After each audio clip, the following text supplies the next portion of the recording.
ہمارے ملک میں اب سے کچھ مہینے پہلے کی کیفیت یہ تھی کہ جعلی بینک اکاؤنٹس اس ملک میں میگا کرپشن، رقوم کی ہیر پھیر، منی لانڈرنگ اور مالیاتی جرائم کی آماج گاہ بنے ہوئے تھے، اور اس کی بنیادی وجہ یہ جعلی بینک اکاؤنٹس تھے۔ اس ناسور نے پاکستان کو دنیا کے سامنے مشکوک بنایا، اور اسی پس منظر میں 2.5 سال پہلے پاکستان FATF کی گرے لسٹ میں شامل کر لیا گیا، جو آج تک ہے۔ جعلی bank accounts money laundering case کو منطقی انجام تک پہنچانا، جو کہ گزشتہ حکومت میں شروع ہوئے تھے، اس حکومت کی اولین ترجیح ہے۔ اس معاملے پر FATF کی بھی بڑی گہری نگاہ ہے، کیونکہ یہی وہ تمام معاملات ہیں جس کی وجہ سے FATF پاکستان میں اصلاحات چاہتا ہے اور پاکستان کو گرے لسٹ میں رکھا ہوا ہے۔ اس پورے معاملے میں، جس کی ابتدا سپریم کورٹ آف پاکستان کے احکامات کے تحت ہوئی تھی، یہ ہم کہہ سکتے ہیں کہ نیب نے بہت عرق ریزی سے کام کیا ہے۔ نیب کے تحقیقات کاروں نے اس میں بہت جان لگا کے انویسٹیگیشن کی ہے، اور شاید نیب کی تاریخ کی سب سے کامیاب انویسٹیگیشن فیک بینک اکاؤنٹس اور منی لانڈرنگ کے حوالے سے کی گئی ہے، جو کہ نیب کے ڈائریکٹر جنرل راولپنڈی عرفان منگی کی قیادت میں کیے گئے ہیں، اور یقیناً یہ پاکستان کی تاریخ کی سب سے امپورٹنٹ انویسٹیگیشن ہے جو کہ کی گئی ہے۔ اس کے بین الاقوامی مضمرات ہیں، پاکستان کے اندر اس کے اپنے جو اس کے فائدے ہوں گے اگر یہ کیسز اپنے منطقی انجام تک پہنچتے ہیں، وہ اپنی جگہ پر ہے۔ بے پناہ امپورٹنس ہے ان تمام معاملات کی، اور اس میں کھربوں روپے کی کرپشن کے معاملات ہیں۔ جعلی bank accounts, mega money laundering scandal NAB کی 22 سالہ تاریخ کا سب سے بڑا چیلنج ہے۔ اس سے جڑے ہوئے کیسز میں، یعنی کہ جو اس پورے معاملے میں کیسز ہیں، اس میں پاکستان کی بڑی اہم شخصیات کے نام بھی ہے جن کے خلاف ریفرنسز فائل بھی ہو چکے ہیں۔ ان میں سابق صدر آصف علی زرداری، سابق وزیر اعظم نواز شریف، سابق وزیر اعظم یوسف رضا گیلانی، محترمہ فریال تالپور، اومنی گروپ، انور مجید، ان کے 4 بیٹے، سندھ بینک، سمٹ بینک کے سابق صدور سمیت 186 ملزمان ہیں۔ کل 43 کیسز میں 11 میں ریفرنس دائر ہو چکے ہیں، 21 انکوائریز ایڈوانس سٹیجز پر ہیں، 12 انویسٹیگیشن کے مرحلے میں ہے۔ نیب کہتی ہے کہ مزید 11 ریفرنسز ہے، کسی بھی آئندہ چند ہفتوں میں دائر کر دیے جائیں گے، اور اس طرح سے کل ملا کے 22-25 ریفرنسز ہوں گے جو کہ دائر ہوں گے، اور اس طرح سے یہ پاکستان کی تاریخ کی، نیب کی تاریخ کی سب سے اہم انویسٹیگیشن ہوگی۔ خاص طور پہ پاکستان پیپلز پارٹی کی قیادت اور ان سے منسلک لوگوں کے حوالے سے بھی ان کیسز کے اور ان مقدمات کے دور رس اثرات ہوں گے۔ ہر لحاظ سے پاکستان کی تاریخ کے یہ سب سے امپورٹنٹ کیسز ہیں۔ ٹھوس شواہد موجود ہیں، منی لانڈرنگ کے کیس میں شاہدیں بھی موجود ہیں، شواہد بھی موجود ہیں، اور آپ کو وقت بتائے گا کہ نیب جو سٹیپ اٹھا رہا ہے، یا نیب جس طریقے سے ان مقدمات کی پیروی کر رہا ہے، یا جس طریقے سے نیب انویسٹیگیشن کر رہا ہے، جس طریقے سے راولپنڈی کے اہلکاران شب و روز محنت کر رہے ہیں، اس کا نتیجہ بہت بہتر ہوگا۔ اور یہ کوئی ہم ہوا میں معلق نہیں ہے، ہمارے پاس بنیاد موجود ہے کہ کروڑوں اور اربوں روپے کی منی لانڈرنگ ہوئی ہے، اور اس کے مکمل شواہد وہ موجود ہیں۔ وقت آنے پر وہ عدالتوں کے سامنے پیش کیے جائیں گے۔ کسی کا یہ نعرہ لگانے سے کہ جی ہمارے خلاف انتقامی کارروائی ہو رہی ہے، یا کسی جگہ چند لوگوں کو اکٹھا کر کے وی کا نشان بنانے سے وہ آدمی بے قصور نہیں ہوتا۔ میں صرف یہ گزارش کروں گا کہ نیب کو لان تان کرنے کی بجائے، دشنام ترازی کی بجائے، الزامات کی بجائے، زیادہ یہ بہتر ہے کہ آپ یہ قیمتی وقت اپنے دفاع پر خرچ کریں۔ اسی نوعیت کی بہت اہم تحقیقات اور مختلف ریفرنسز، انویسٹیگیشنز، انکوائریز جاری ہیں لاہور میں، جس کے فوکس میں ہے پاکستان مسلم لیگ نون کے صدر جناب شہباز شریف اور ان کی فیملی۔ ان کے خلاف آمدن سے زائد اثاثوں کے متعدد کیسز ہیں، اور مشتبہ انداز میں TTC کے ذریعے رقوم کی منتقلی کے معاملات جو ہے وہ نیب کے ریفرنسز میں شامل ہو رہے ہیں، اور آگے چل کے بھی اس میں کام ہوگا۔ نیب لاہور اس سلسلے میں بہت ہی مستعدی سے کام کر رہی ہے۔ تو یہ جو معاملات ہیں، خاص طور پر fake bank account, money laundering کے معاملات جو لاہور میں کیسز ہو رہے ہیں، گو کہ ان کا تعلق پاکستان کی سیاسی قوتوں سے ہے، مگر بہرحال ہر لحاظ سے بہت ہی امپورٹنٹ کیسز ہیں۔ اگرچہ نیب کے زیر سماعت تقریباً 1226 کرپشن کیسز میں کئی میں نقائص بھی سامنے آ چکے ہیں، لیکن بہرحال ان معاملات میں خاص طور پہ جیسے کہ میں نے آپ کو بتایا، اس وقت جو سب سے بڑی اہمیت ہے وہ منی لانڈرنگ کے معاملات ہیں اور فیک بینک اکاؤنٹس کے کیسز ہیں۔ جولائی 2018 میں سپریم کورٹ نے جعلی bank accounts money laundering scandal پر از خود نوٹس لیا تھا۔ ستمبر 2018 میں FIA کے ایڈیشنل DG احسان صادق کی سربراہی میں JIT بنی تھی۔ JIT کو نیب، اینٹی کرپشن اور تمام فوجداری قوانین کے تحت اختیارات دیے گئے تھے۔ JIT ہر 15 روز بعد سپریم کورٹ میں رپورٹ جمع کرانے کی پابند تھی۔ پچھلے سال 7 جنوری کو سپریم کورٹ نے JIT کی تحقیقات کی روشنی میں مزید تحقیقات، تفتیش اور ریفرنس دائر کرنے کا اختیار نیب راولپنڈی کو دینے کا حکم دیا۔ 1.5 سال کے دوران نیب نے جعلی بینک اکاؤنٹس منی لانڈرنگ پر کل 43 مقدمات بنائے۔ 11 ریفرنس دائر ہو چکے ہیں، جن میں 5 ریفرنسز میں آصف علی زرداری براہ راست ملزم نامزد ہیں۔ 21 کیسز انکوائریز اور 12 کیسز انویسٹیگیشن کے مرحلے میں ہیں۔ 1 درجن کے قریب ریفرنس حتمی مراحل میں ہیں۔ 186 افراد کے نام ECL میں شامل ہیں۔ آصف زرداری، فریال تالپور، اومنی گروپ کے مجیدوں سمیت 52 ملزمان گرفتار ہو چکے ہیں۔ زرداری صاحب سمیت 18 ملزمان طبی ضمانت پر ہیں۔ 64 ملزمان کے وارنٹ گرفتاری جاری ہو چکے ہیں، جبکہ سابق وزیر اعظم نواز شریف سمیت 12 ملزمان مفرور اور اشتہاری قرار دیے جا چکے ہیں۔ اب تک 18 ملزمان اعتراف جرم کر کے نیب سے 23 ارب روپے کی پلی بارگین کر چکے ہیں۔ نیشنل بینک کے 2 سابق صدور سید علی رضا اور قمر حسین سمیت 8 ملزمان وعدہ معاف گواہ بن گئے ہیں۔ احتساب عدالت نمبر 1 میں جج محمد بشیر، احتساب عدالت نمبر 2 جج اعظم خان اور احتساب عدالت نمبر 3 میں جج سید اصغر علی ان نیب کیسز کی بھرپور سماعت کر رہے ہیں۔ یہ بہت اہم موضوع ہے، اس پہ بات کرنے کے لیے ہم نے خاص طور پہ دعوت دی ہے۔ ہمارے ساتھ موجود ہیں وفاقی وزیر قانون اور پاکستان کے نامور قانون دان بیرسٹر ڈاکٹر فروخ نسیم۔ بہت بہت شکریہ ڈاکٹر صاحب، آپ نے ہمیں جوائن کیا ہے۔ یہ کہا جا رہا ہے کہ یہ پاکستان کی ہسٹری کے سب سے امپورٹنٹ انویسٹیگیشن ہے، وائٹ کالر کرائمز کی، منی لانڈرنگ کی، فیک بینک اکاؤنٹس کی، بے نامی ایسٹس، جس کی وجہ سے پاکستان گرے لسٹ میں ہے۔ یہ یقیناً کیا یہ کیٹیگرائزیشن صحیح ہے کہ یہ پاکستان کی ہسٹری کے سب سے امپورٹنٹ معاملات ہیں؟ Thank you very much Kamran صاحب، بالکل صحیح آپ کی انالیسز ہے۔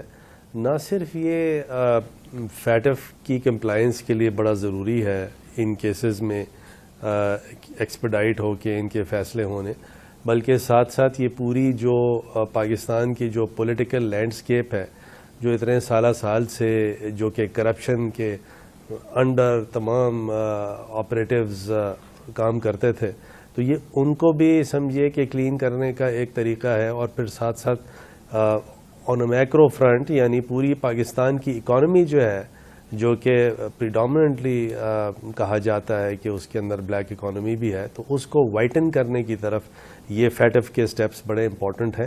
لیکن فیٹف کیا کہہ رہا ہے آپ سے؟ فیٹف آپ سے یہ کہہ رہا ہے کہ جعلی بینک اکاؤنٹ نہیں ہونا چاہیے۔ فیٹف آپ سے یہ کہہ رہا ہے کہ منی لانڈرنگ آپ نہیں کریں۔ فیٹف یہ کہتا ہے کہ جتنا جو آدمی کمائے وہ ڈکلیئر کرے۔ تو یہ تمام کی تمام چیزیں جو فیٹف کی امبریلا میں ہو تو ضرور رہی ہیں، لیکن کیا یہ پاکستان کے انٹرسٹ میں نہیں ہے؟ یہ تمام کی تمام اکانومی جو ہے پاکستان کی اگر وائٹ ہونے کی طرف چل پڑتی ہے، یہ ایک دن میں نہیں ہوگا۔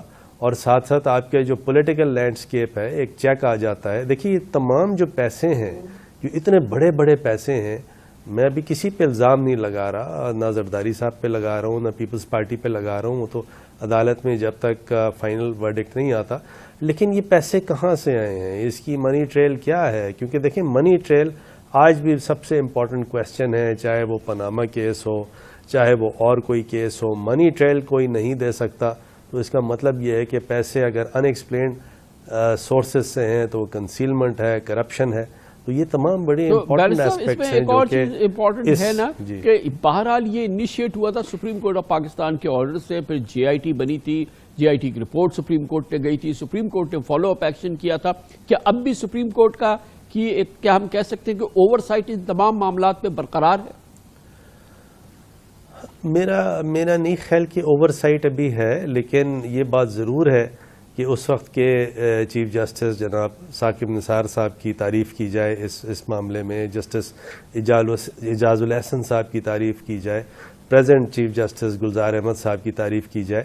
تو یہ وہ لیڈرشپ تھی سپریم کورٹ کی جس نے نہ صرف سمجھیے کہ نیب سے انکوائری کرائی، بلکہ اگر آپ کو یاد ہوگا یہاں ایک JIT بنوائی تھی، اور اس JIT نے بڑا زبردست کام کیا تھا، اور وہ زبردست کام کر کے یعنی جو فورینزکس تھے، فورینزک انالیسس بڑی زبردست تھی اس کے اندر، ٹیکس لاز کو بھی دیکھا گیا، بینکنگ لاز کو بھی دیکھا گیا، فورینزک انالیسس ساری کی ساری ہوئی.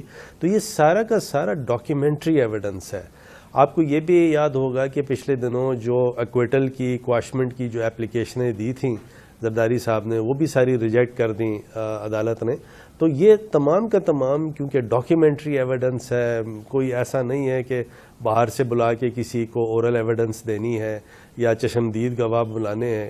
یہ سارا کا سارا ڈاکیومنٹری ایویڈنس ہے، اور میرے خیال میں میں تو یہی سمجھتا ہوں کہ یہی وجہ ہے کہ ایکسپیڈائٹ کرنا چاہیے. ابھی ہم نے ریسنٹلی دیکھا کہ چیف جسٹس آف پاکستان نے خاص طور پہ ان معاملات پہ بہت ہی سیریس آبزرویشنز دی، پھر حکم بھی دیے ہیں کہ ان کے جلد از جلد ان کے جو ڈیلیز ہیں ان کو ختم کیا جائے، 3 مہینے کے اندر فیصلے دیے جائیں. حکومت کو کہا کہ 120 عدالتیں آپ فوری طور پہ قائم کریں تاکہ ان معاملات کو ان کے منطقی انجام تک پہنچایا جائے. جو آپ پر ذمہ داری ڈالی گئی تھی کہ آپ مزید عدالتیں بنائیں، اس پر کچھ پروگریس ہے بیرسٹر صاحب؟ جی کامران صاحب، بہت آگے پروگریس ہے.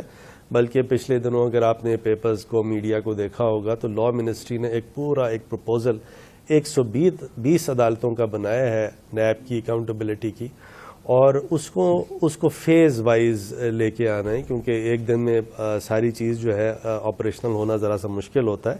اور میرا اپنا یہ خیال ہے کہ یہ بڑا زبردست ہماری طرف سے پروپوزل ہے، جو کہ ابھی پچھلے دنوں 2 دن ہو گئے، 3 دن ہو گئے، لاسٹ ویک شاید ہم نے اس کو پرائم منسٹر آفس کی طرف بھیجا ہے کہ جیسے ہی پرائم منسٹر صاحب ذرا سا اس کی ایک گرین سگنل دیتے ہیں، تھوڑا سا فینانس ڈویژن بھی اس میں انوالو ہوگا، کیونکہ پیسے چاہیے عدالتوں کو سیٹ اپ کرنے کے لیے.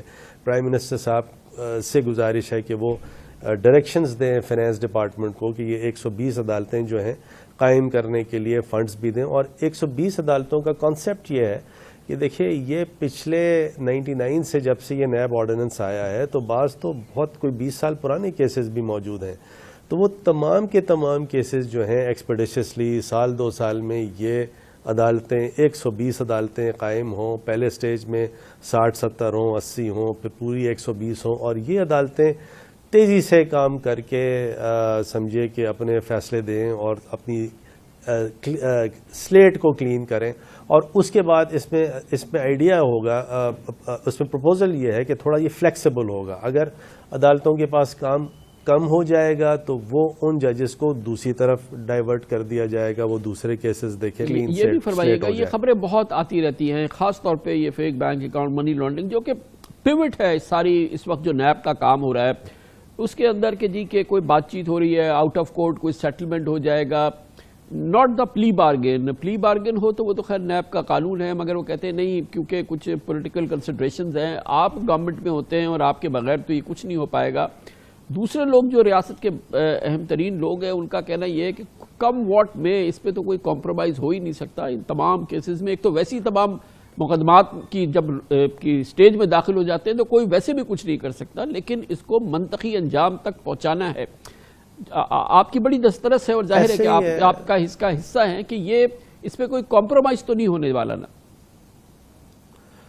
نہیں کامران صاحب، کسی قسم کا کوئی کمپرومائز نہیں ہے. آپ اسی سے اندازہ لگائیں کہ جب یہ نیب کے بلز آ رہے تھے اور اس میں ڈسکشن ہو رہا تھا تو اپوزیشن کہیں یہ بڑی کوشش کر رہی تھی کہ کچھ ایسے امینڈمنٹس لے کے آئے جائیں جن کو سمجھے بارگین کیا جائے فیٹف کی امینڈمنٹس کے ساتھ کہ آپ نیب کی امینڈمنٹ کر دیں تو ہم فیٹف کی امینڈمنٹس کر دیتے ہیں. اور یہ تو پوری قوم کے سامنے یہ اوپن سیکرٹ ہے، سب کے سامنے یہ بات آ گئی ہے کہ اپوزیشن کا دراصل ان کا انٹینشن یہی تھا کہ اس کے اندر ہم کچھ نیب کے امینڈمنٹس کروا لیں. تو وہ نہ تو اس طرح کے امینڈمنٹس ہوں گے، اور سب سے امپورٹنٹ بات ہے نہ کسی قسم کا کوئی ریپریو ہے، نہ NRO ہے.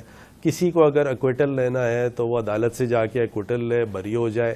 لیکن یہ کیونکہ ڈاکیومنٹری ایویڈنس ہے سارے کا سارا، تو اگر کوئی چاہتا بھی ہو تو اب اس کو دبا نہیں سکے گا. اور بائی دا وے عمران خان صاحب اور اس کی گورنمنٹ، لا منسٹری جہاں تک کہ ہمارا تعلق ہے، تو بالکل ہماری کلیئرٹی ہے کہ کسی قسم کا کوئی کمپرومائز نہیں ہے. یہ بھی فرما دیجیے گا کہ ڈسکشن ہے اس ماہ کے اندر بہرحال جو اینٹی منی لانڈرنگ بل ہے اس کو پارلیمنٹ نے منظور کرنا ہے. ایف اے ٹی ایف کی بڑی کلیدی یہ ریکوائرمنٹ ہے اور یہ پاکستان کے لیے بڑی کلیدی ریکوائرمنٹ ہے. جو اس سے پہلے تو ایک بہت ہی سٹینڈ آف تھا اپوزیشن کے ساتھ، بالکل ایک منجمد کیفیت تھی، لیکن کیا آپ کو کوئی امید ہے کہ یہ ریزالو ہوگا کسی صورت سے، کیونکہ بہرحال اس بل کو منظور ہونا ہے؟